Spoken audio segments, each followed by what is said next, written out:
இங்க ஒரு வயசான பாட்டி காசை மிச்சம் பண்ணணும் அப்படின்றதுக்காக தண்ணி எப்பவுமே பார்த்து பார்த்து தான் செலவு பண்ணுவாங்க. இப்போ தண்ணிக்கு அவங்களோட வீட்டில் ஒரு மீட்டர் மாதிரி வச்சிருப்பாங்க. தண்ணி எப்படி டேப் திறந்து விடுறோம் அப்படின்னா மீட்டர் ஓடிக்கிட்டே இருக்கும். அதனால டேப்பை வந்துட்டு இப்போ லீக் ஆச்சுன்னா எப்படி ஒவ்வொரு சொட்டா லீக் ஆகுமோ அந்த மாதிரி திறந்து வச்சிருவாங்க. இப்போ நைட் இவங்க இந்த மாதிரி திறந்து வச்சுட்டு போயிட்டாங்க அப்படின்னா காலையில ஒரு பக்கெட் தண்ணி கரெக்டா இருக்கும். அதை தான் அன்னைக்கு ஃபுல்லா அவங்க யூஸ் பண்ணிப்பாங்க. இப்படி செஞ்சதுனாலே வாட்டர் மீட்டர்ல ரொம்ப கம்மியாக தான் இவங்களுக்கு மட்டும் சார்ஜ் ஏறி இருக்கும். இப்போ கம்யூனிட்டியில் இருக்கிற எல்லாருக்குமே பயங்கர டவுட்டாக தான் இருக்கு. எல்லாரோட வாட்டர் பில்லும் நிறைய வருது. ஆனா இவங்களுக்கு மட்டும் மாசத்துக்கு ஒரு தடவை $1 தான் வருது. இந்த மாதிரி $1 வர்றதுக்கு வாய்ப்பே இல்லை. ஏன்னா தண்ணியே சுத்தமா யூஸ் பண்ணலனா தான் இந்த மாதிரிலாம் வரும். அவங்க அதே வீட்லயே தண்ணி யூஸ் பண்ணிட்டு தான் இருக்காங்க. அப்புறம் எப்படி பில் இவ்வளோ கம்மியா வருது அப்படின்ட்டு இவங்களுக்கே புரியல. அதனால அந்த கம்யூனிட்டியில இருக்கிறவங்க எல்லாம் ஒருத்தரை ரெடி பண்ணி அந்த பாட்டியோட வீட்டுக்கு அனுப்பி வைப்பாங்க. எப்படி இவங்க தண்ணி மட்டும் இவ்வளோ கம்மியா செலவாகுதுன்னு பார்த்துட்டு வாங்க போங்க அப்படின்ட்டு அனுப்பி வச்சிருப்பாங்க. இப்போ இவரும் போயிட்டு எல்லா இடத்துலயும் சுத்தி பார்ப்பாரு. கிச்சனுக்குள்ள போனா தண்ணி லீக் ஆகிட்டு இருக்கும். இவர் டேப் தான் லீக் ஆகுது போல இருக்கு அப்படின்ட்டு அந்த டேப் எல்லாம் சரி பண்ணிடுவாரு. இதை விஷயத்தை போயிட்டு அந்த பாட்டிக்கிட்டே சொல்லியிருப்பாரு. கிச்சன்ல டேப் லீக் ஆகிட்டு இருந்துச்சுல, அதனால நான் அதை சரி பண்ணிட்டேன் அப்படின்னு சொல்லியிருப்பாரு. இவங்களுக்கு பயங்கரமா கோவம் வருது. சரியான பைத்தியக்காரனா இருக்க, நான் ரொம்ப கஷ்டப்பட்டு இப்பதான் செட் பண்ணிட்டு வந்தா அதுக்குள்ள போயிட்டு க்ளோஸ் பண்ணிட்டு வந்துட்டேன்னு சொல்லுவாங்க. இந்த மாதிரி 2 டிராப்பா சொற்றத்தை நான் சேர்த்து வச்சுப்பேன். அதனாலதான் எனக்கு வாட்டர் மீட்டர்ல பில்லே வரமாட்டேங்குது அப்படின்னு சொல்லுவாங்க. ஓ,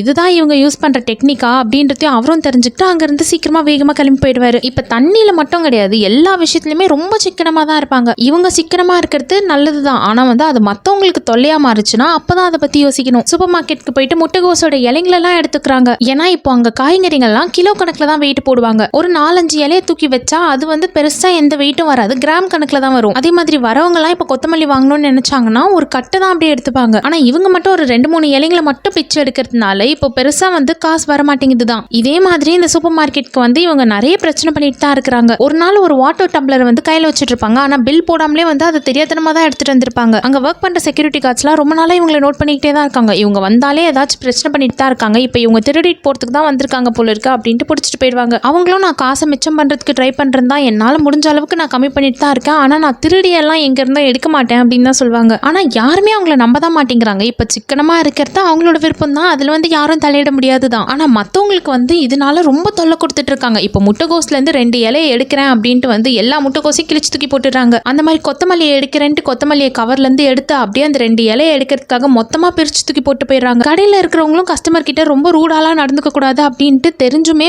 பெருசா இவங்களுக்கு கேள்வி கேட்காம தான் இருந்தாங்க. ஆனா இன்னைக்கு இதுக்கு மேலே இவங்களெல்லாம் வச்சு பொறுத்துட்டு இருக்க முடியாது அப்படின்ட்டு தான் கொண்டு போயிட்டு வச்சு விசாரணை பண்ணிட்டு இருப்பாங்க.